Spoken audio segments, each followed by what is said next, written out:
আসসালামু আলাইকুম প্রিয় দর্শক বিন্দু, আশা করি সকলে ভালো আছেন। হিন্দু ভাইদের জন্য আদাব এবং অন্যান্য জাতির জন্য আন্তরিক শুভেচ্ছা এবং অভিনন্দন। আজকে আপনাদের ঐতিহ্যবাহী গাংনাগর মেলার এখানে অনেক পুরাতন নার্সারি। এই নার্সারির বয়স বর্তমানে 45 থেকে 40 বছর হচ্ছে।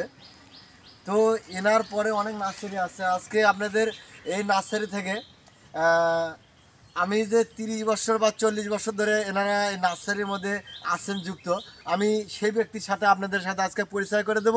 আশা করি খুব ভালো লাগবে। তো দেখা যাক। আসসালামু আলাইকুম। তাহলে আপনি নার্সারিতে কয় বছর ধরে আছেন? ইনশাল্লাহ হবেই তো 30-35 বছর।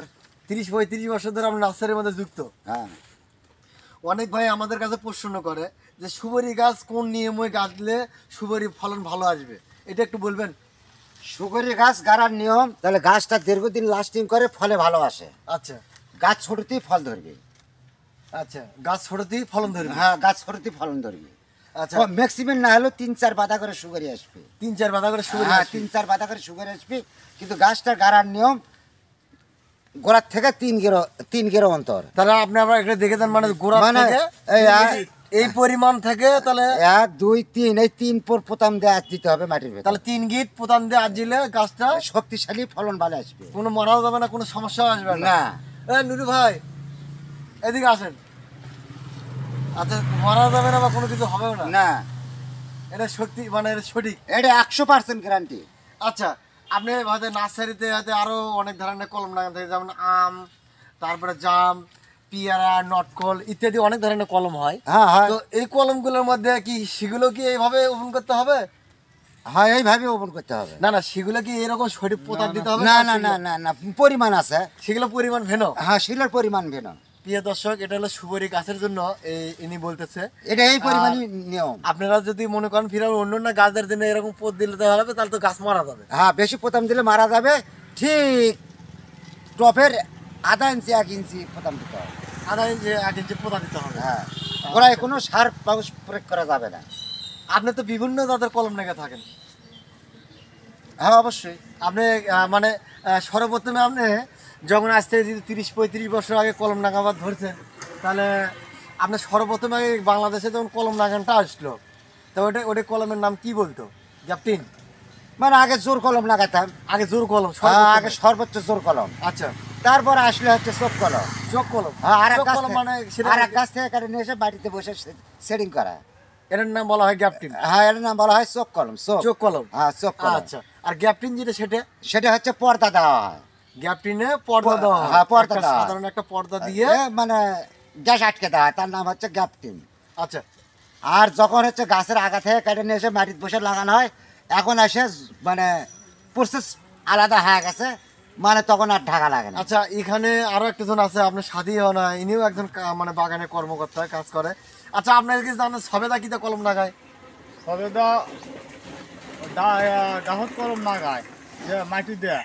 মাটি দিয়ে? হ্যাঁ, তাহলে আপনি সঠিক দিদি কথা বলতে পারলেন না। আচ্ছা, প্রিয় দর্শক, সবেদার কলম লাগানোর নিয়ম, খিলনির গাছ লাগে। খিলনির গাছ লাগে দুটো একটি অ্যাটাচ করতে হয়। অ্যাটাচ করে কলম লাগাতে হয়। জয়েন হয়, ওখানে জয়েন হলে তারপরে নেশে আমরা টপে দেই। টপে দেওয়ার পর যখন ফল ধরে তখন বিক্রি করা হয়। ইনি সঠিক তথ্যই বলছেন। আপনি সবেদার কলম লাগাতে গেলে খিলুনি গাছের দরকার।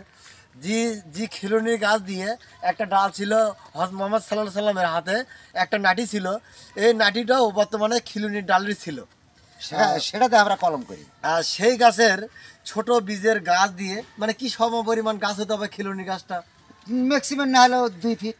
2 ফিট হতে হবে। হ্যাঁ, তাহলে মানে এটা কি জোর কলম হয়? হ্যাঁ, এটাতে জোর কলম, একেবারে জোর কলম। জোর কলম লাগাতে হয়। হ্যাঁ, তো আমি জোর কলমের প্রসেসটা আপনাদেরকে দেখাবো এই ভিডিওতে। অবশ্যই ভিডিওটা না টানে দিয়ে আপনারা শেষ পর্যন্ত দেখতে থাকবেন। আর একটা বিষয় হলো কি, ধরেন এই সুপারি গাছে যদি 12 মাস সুপারি ধরে, তাহলে একটা গাছ থেকে কতগুলো সুপারি পাওয়া যেতে পারে? ম্যাক্সিমাম না দাদা, হলেও আপনি বলেন। হলো 300 পিস।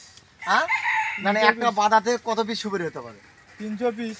300 পিস সর্বনিম্ন। হ্যাঁ, আর আর যদি বেশি ধরে তাহলে? তাহলে আরো মেলা বেশি ফলন আসবে। আচ্ছা, প্রিয় দর্শক, একটা গাছের যদি 3টি পাতা সুপারি ধরে, 3টি পাতায় সুপারি না হলেও 1.5 পিস সুপারি। 1.5 পিস। 1.5 হ্যাঁ, পিস। এটা চোখ মিন জানা আছে। হ্যাঁ, এটা তো সাধারণ দেশি গাছগুলো দিয়ে ধরে থাকে। হ্যাঁ, প্রিয় দর্শক, এক বছরে যদি একটা গাছের যদি 4টি পাতা 3টি পাতা সুগরি ধরে তাহলে আপনার 1.5 থেকে 2 সুগরি হবে। অ্যাঙ্কার বাজারে 3000 টাকা, 3000 টাকা, অ্যাঙ্কার বাজারে 3000 টাকা, একটি গাছ থেকে 3000 টাকা। একটি গাছ থেকে 3000 টাকা, একটি গাছ থেকে 3000 টাকা বছরে আয় আসবে। সেটা বছরে আয় আসবে। হ্যাঁ, বছরে আয় আসবে। আচ্ছা, এই গাছটা যদি আমাদের 12 মাসে ফসল দিয়ে থাকে তাহলে কি রকম হতে তাহলে পারে? তাহলে হচ্ছে 3000 টাকা যদি আসে তাহলে 12 মাসে 3 বারং 36,000 টাকা হবে। মাশাআল্লাহ, তাহলে হ্যাঁ। 36,000 টাকা যদি হয় তাহলে একটা জমিতে যদি আমাদের এক গাছে যদি 36,000 টাকা এক আসে, গাছে যদি 36,000 টাকা হয়, তাহলে বছরে আয় আসতেছে কত? মেলা। বছরে যদি 1000 গাছ আছে তাহলে কত হয়? 36 লক্ষ টাকা আসে। হ্যাঁ। তাই তো। 1000 গাছ থেকে 36 লক্ষ টাকা আসতেছে। বছরে আপনাদের ইনকাম 1000 গাছ থেকে 36 লক্ষ টাকা আপনারা একটা বাগান থেকে কালেকশন করতে পারবেন। আপনারা হেলায় হেলায় এই সময়গুলো না নষ্ট করে দিয়ে গাছ- ইনশাআল্লাহ চারা গাছ নিয়ে লাগান, যান, চারা নিয়ে যান। চারা নিয়ে যায় ওপেন কারেন্ট। করুন। তো আজকে আপনাদের যে সঠিক পরামর্শগুলো দিল, এনার জন্য একটু দোয়া করবেন। ইনি জানি ভবিষ্যতে আপনাদের ভালো ভিডিও উপহার আরো দিতে পারে। উন্নত জাতের তৈরি করে আমরা দিতে পারি। হ্যাঁ, আরো উন্নত জাতের তৈরি করে দিতে পারে। আজকে ভিডিওটা আমার এরকমই ছিল। তো সকলে ভালো থাকবেন। আসসালামু আলাইকুম রহমতুল্লাহ।